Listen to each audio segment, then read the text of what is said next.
Hello and good morning. This is World News on TVP World. I'm Anna Kalczańska. And we begin with a major development in the Middle East. Israel has carried out strike on Iran, targeting its nuclear facilities, ballistic missile factories and military commanders.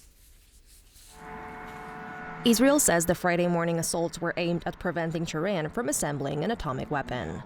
Iran's Revolutionary Guards announced that its top commander, Hossein Salami, was killed, while the state broadcaster reported the unit's headquarters in Tehran had been hit.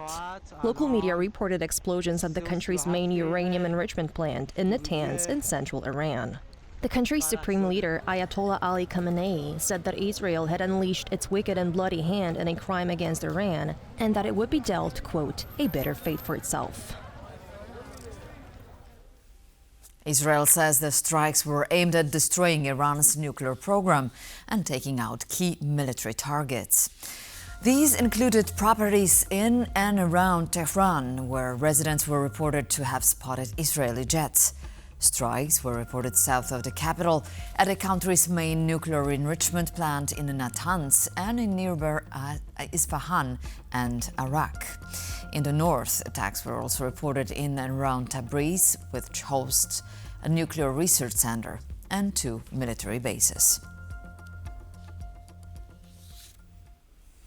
The Israel army claims to have struck more than 100 targets in Iran overnight. In response, Tehran launched over 100 drones at Israel, according to Israeli Defense Forces. The army spokesperson says that Israel is still in for rough hours. 200 fighter jets took off overnight and dropped over 330 different munitions, during which more than 100 targets were struck across Iran, including seniors of Iran's general staff and leaders of Iran's nuclear program. Now I can confirm that the strike eliminated senior members of the Iranian regime's military leadership: Chief of Staff Bagheri, IRGC Chief Salami, and Head of the Emergency Command Rashid. Our operation's goal is to remove the threat. We started the operation to secure our life here and to defend our residents.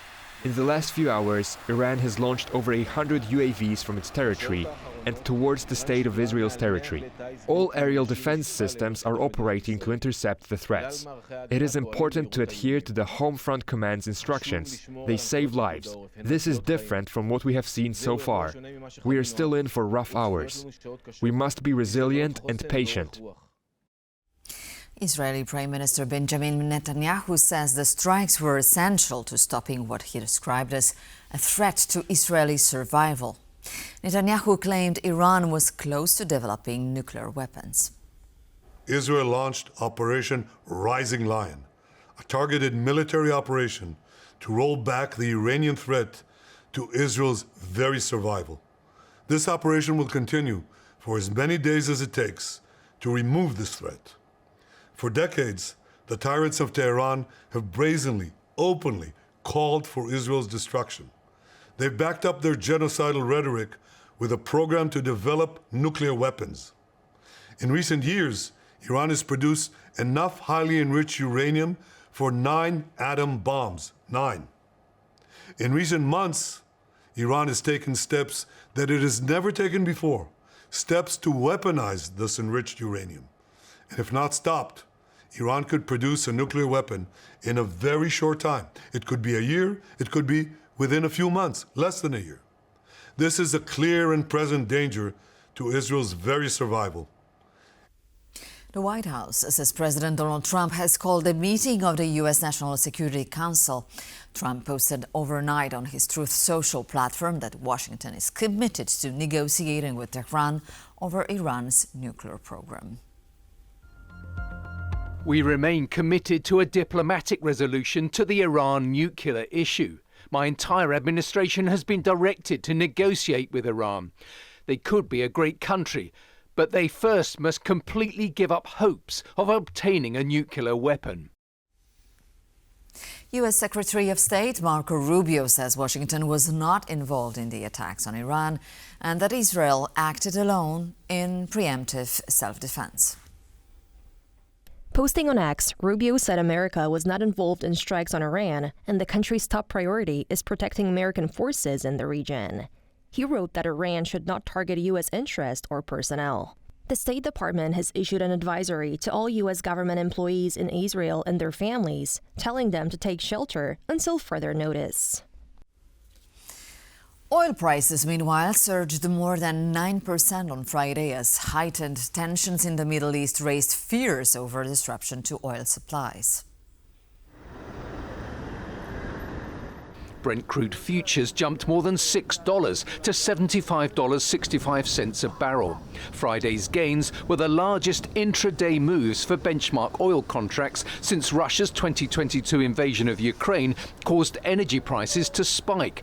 Some oil traders in Singapore say it is still too early to confirm whether the strikes will affect Middle East oil shipments, as it will depend on how Iran retaliates and if the US intervenes.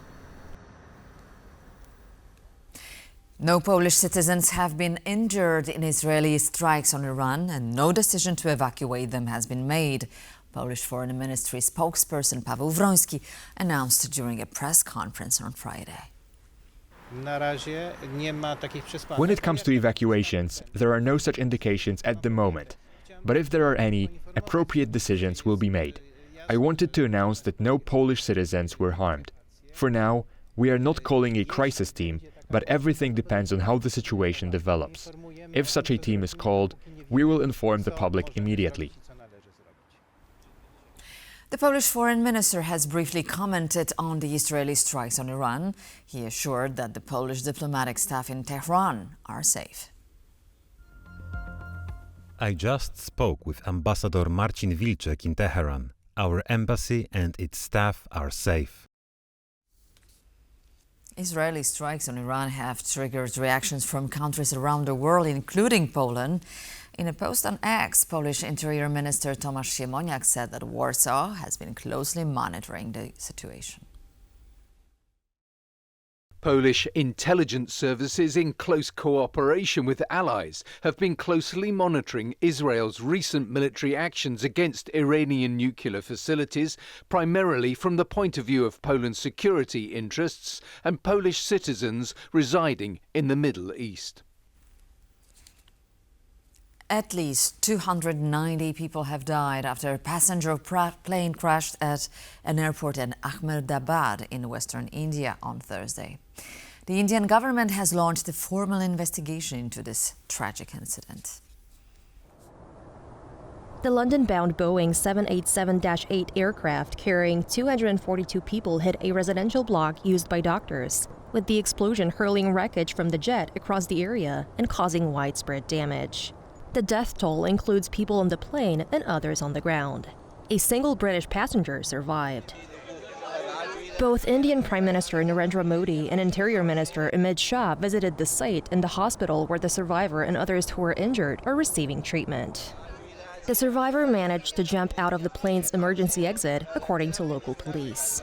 Following the tragedy, the U.S. said that it will send an investigation team to India to support the inquiry. The United Kingdom will follow suit, with 4 air accident investigators set to arrive in India on Friday afternoon. 5 children have been brought back to Ukraine from Russia and Russian-occupied territory and reunited with their families. This is thanks to the Bring Kid Back UA initiative started by the Ukrainian president. We are fulfilling the president's mission aimed at bringing back every Ukrainian child, said presidential office head Andriy Yermak while announcing the good news on Thursday. According to estimates, at least 20,000 Ukrainian children have been abducted by Russia and sent to Russian-controlled areas of Ukraine or to Russia itself. Only 1,359 children have so far been brought back home. At the Globsec Forum 2025 in Prague on Thursday, exiled Russian opposition figure Vladimir Kara-Murza told TVP World that the current level of political repression in Russia exceeds even that which was experienced during the Soviet era. I have absolutely no doubt that Russia is just as capable of being a functioning liberal democracy as is Poland, as is Germany, as is Spain, as are so many countries that once were dictatorships and now today are functioning liberal democracy. You know, I totally reject the so-called argument that some people put forward that, there are countries or nations or peoples that are just not compatible with democracy. That's an absolute travesty to suggest that. That essentially is a racist argument. President Ronald Reagan, in his famous Westminster Address in 1982, said that it is cultural condescension or worse to suggest that there's any people on this planet who would voluntarily choose dictatorship over democracy. There is no reason that Russia cannot be a democracy. We've had democracy several times in our history. Poland's Internal Security Agency has arrested 3 19-year-olds suspected of plotting a terrorist attack on a school. The trio, radicalized online, were honing their skills in killing and studied mistakes made by perpetrators of similar attacks around the world. They are friends from one backyard. These are classmates from Olsztyn. They went to one of the high schools in Olsztyn. Fascinated by weapons, fascinated by explosives, they went to the shooting range, practiced shooting. At some point, they became fascinated, one might say, this is scary, with terrorism. They became fascinated with the biggest criminals of this world, who committed the biggest murders. They analyzed such attacks as there were in Norway, in New Zealand, in the United States. They analyzed it in terms of the mistakes made by the perpetrators. And this is most frightening for the reason that they honed their skills. They downloaded information from the internet on how to build explosives, on how to practice shooting in the field, but also in closed facilities. They also acquired some pyrotechnic materials. In an exclusive interview with TVP World, Magdalena Sobkowiak-Czarnecka, the Polish Deputy Minister for EU Affairs, highlighted the accomplishments of the Polish presidency of the Council of the EU, as well as what challenges lie ahead of the upcoming Danish presidency. We were the first one to put on the table the issue of own defense capabilities here in the EU. There's a SAFE program on the table.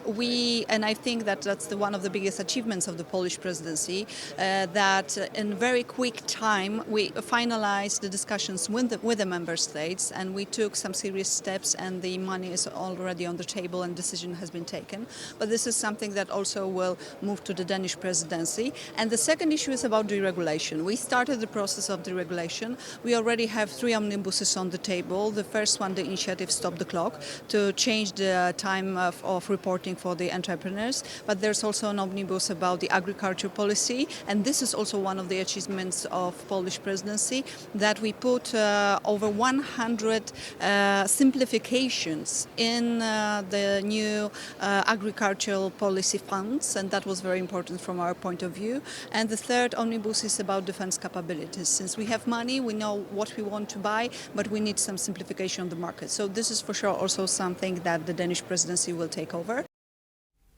Drones will be key to Taiwan's national security, just as they have been for Ukraine, says a Taiwanese MP and head of a Taiwanese drone company.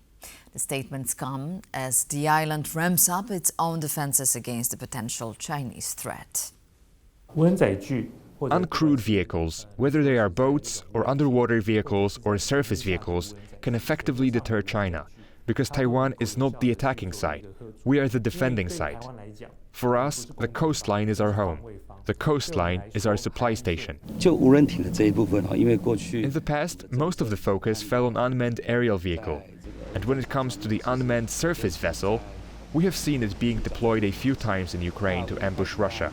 And given that Taiwan is an island nation surrounded by ocean, naturally, the USV will be something that companies pay attention to, at a time when the Chinese keep harassing us in our waters. The Axiom 4 space mission has been delayed once again. This time, the reason for the delay is a problem with the International Space Station's Zvezda module, which requires repairs. Our correspondent Piotr Orłowski reports on the latest from the Axiom 4 space mission camp.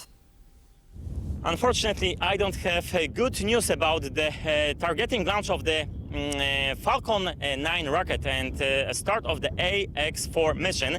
As we were told during the press conference of the European Space Agency and Axiom Space, it's impossible to predict the exact date. Before that, NASA has informed us that the mission is postponed due to the technical issue with the International Space Station. The issue is an air leak in the Russian service module Zvezda. But there is also a positive. The Falcon 9 rocket is still parked on the launch pad, and the crew of AX-4 mission is held on quarantine. It means that there's a chance that we will not have to wait weeks for the launch. Reporting from Kennedy Space Center for TVP World, Piotr Orłowski.